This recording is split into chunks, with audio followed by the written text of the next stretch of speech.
Hi, welcome. The most famous ship of all time, a vessel whose story almost no one on Earth hasn't heard of, along with the tragedy it endured, the British ship RMS Titanic. Her maiden voyage was also her final one, as she sank to the bottom of the ocean under mysterious circumstances, taking with her hundreds of passengers who were on board, with only a handful surviving. It was one of the greatest human catastrophes the world had ever witnessed. And the loss touched nearly every community at the time, whether near the site of the disaster or far away. In fact, even to this day, more than a century later, people remain moved by what happened. And the question that often comes to mind is, why haven't we raised the Titanic from the ocean yet?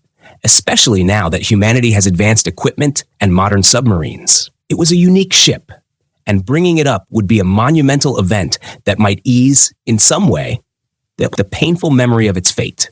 Salvaging it could also help us uncover the exact reasons behind its sinking, which would allow us to avoid similar disasters in future sea voyages. Today, we're going to answer the question, why haven't we brought the Titanic up from the ocean until now? But before we begin, if you're new to the channel, don't forget to subscribe and turn on the notification bell so you don't miss any of our videos. Titanic, or the Giant of the Seas, was a ship widely believed to be unsinkable. It was designed by the British company White Star Line as a rival to the massive ships being produced by competing companies.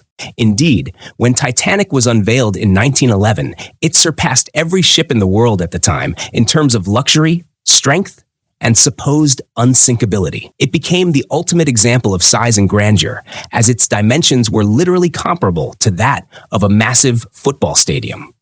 But the tragic part is that despite all these features, and despite being equipped with every standard of safety and security known then, the ship only ever made one voyage, her maiden and final journey on April 10, 1912. She proudly departed from the English port of Queenstown, setting sail for the United States, and spent 4 days crossing the ocean without any obstacles or issues. Yet on the fourth night at precisely midnight, the ship's lookout rang the alarm bells, reporting an iceberg directly ahead. Despite the captain and crew's attempts to steer away, Titanic struck the iceberg, tearing holes in her lower hull. Water began flooding in, and the bow of the ship gradually sank into the ocean. After about 2 hours and 40 minutes, Titanic disappeared beneath the waves completely. On board were 2,200 passengers, of whom roughly 700 survived, while 1,500 perished, largely because there weren't enough lifeboats. It became one of the most infamous disasters in human history. News of the sinking didn't reach the world immediately. It was only several days later, when the New York Herald published a front-page report about the tragedy, that the catastrophe became widely known. The story spread across the globe like wildfire. Just as newspapers had given major coverage to Titanic's grand departure on April 10th, they gave even greater attention to the sinking, printing bold headlines such as, "The ship of the wealthy sinks to the bottom of the ocean," or "The unsinkable ship now rests on the seafloor." Although newspapers at the time published countless stories about the Titanic, they couldn't clearly explain the circumstances of the disaster or the exact reason the ship went down. It wasn't until later, when enough information was gathered from the survivors and a few members of the crew, that the true sequence of events became clearer.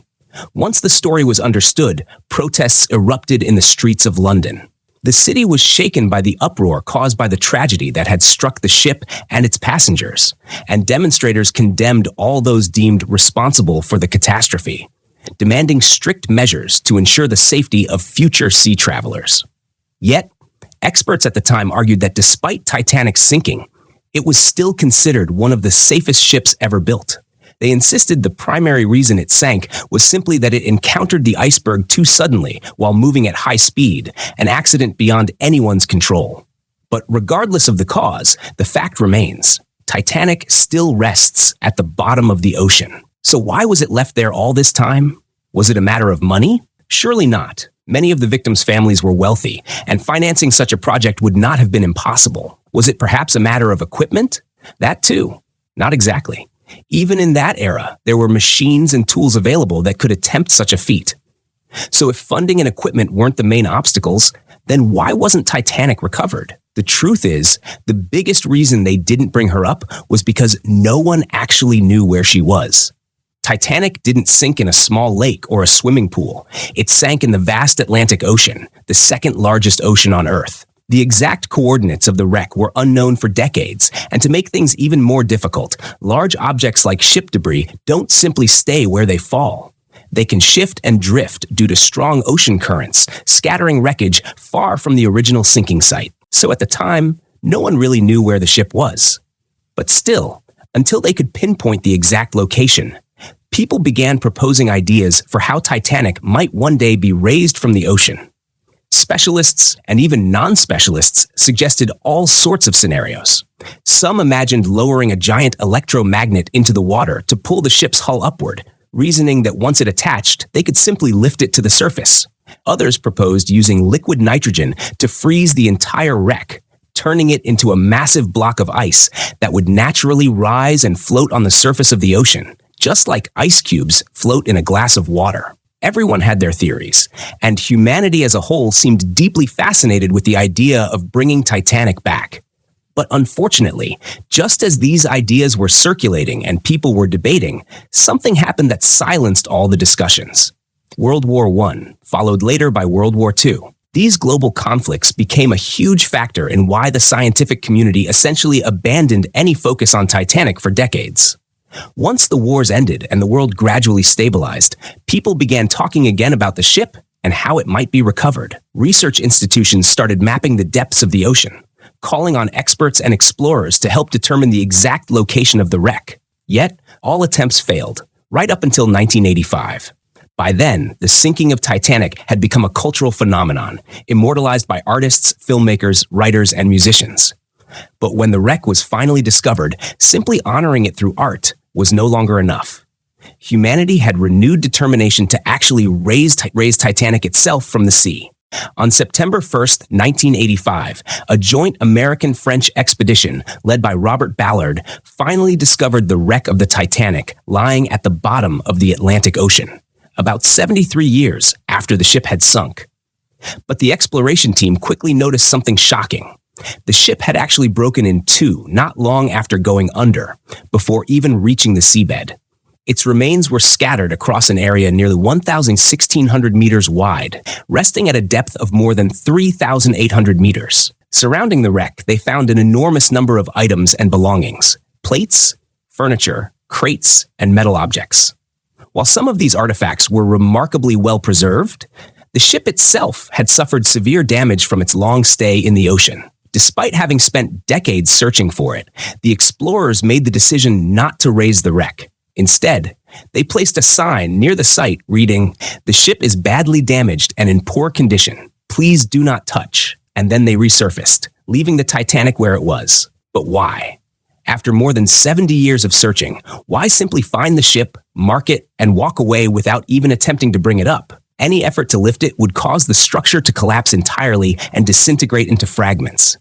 In fact, scientists predict that within the next 40 years, the wreck will naturally break down and vanish altogether. One major factor is the presence of a type of bacteria, Halomonas titaniaceae, which feeds on iron and has been steadily consuming the ship's steel frame. Faced with this reality, the only course of action available was to reach an international agreement to protect the site. The area where Titanic rests is now secured under UNESCO, classified as an underwater cultural heritage site. This designation ensures that no one can tamper with it or attempt risky recovery operations. Instead, all humanity can do is watch the countdown toward its eventual disappearance, powerless to save or preserve the ship that once was called unsinkable. In the end, the Titanic herself was never raised or recovered from the ocean. However, that didn't stop explorers from retrieving smaller belongings, personal items, and fragments from the wreck. Many of these artifacts have since been displayed in museums around the world. For example, the Maritime Museum of the Atlantic in Halifax, Canada, holds a collection of wooden debris, seats, and even wheelchairs that were recovered by Canadian search vessels that also retrieved the victims' bodies. There's also the National Maritime Museum in Greenwich and the Sea City Museum in Southampton, both of which preserve items donated by survivors and relatives of the victims, including belongings taken directly from the victims themselves. In addition, a company continues to this day to host traveling exhibitions across the globe, showcasing artifacts brought up from the Titanic wreck site: life jackets, dining menus from the ship's restaurant, pieces of carpet, tiles from the floors, and countless other personal possessions. These exhibitions have been visited by more than 20 million people worldwide. Among the most haunting relics ever recovered is a wristwatch belonging to one of the victims. Stopped forever at 2:28 a.m., just minutes after its owner entered the freezing waters, standing as an eternal witness to a moment in human history when time itself seemed to freeze. And with that, we've answered today's question. Why hasn't the Titanic been raised from the ocean to this very day? As always, if you have a question that's been puzzling you, write it for us in the comments below so we can answer it in a future video. And if you enjoyed this episode, don't forget to hit like and share. For those watching us for the first time, make sure to subscribe and turn on the notification bell so you'll get all our latest videos right away. See you in the next episode.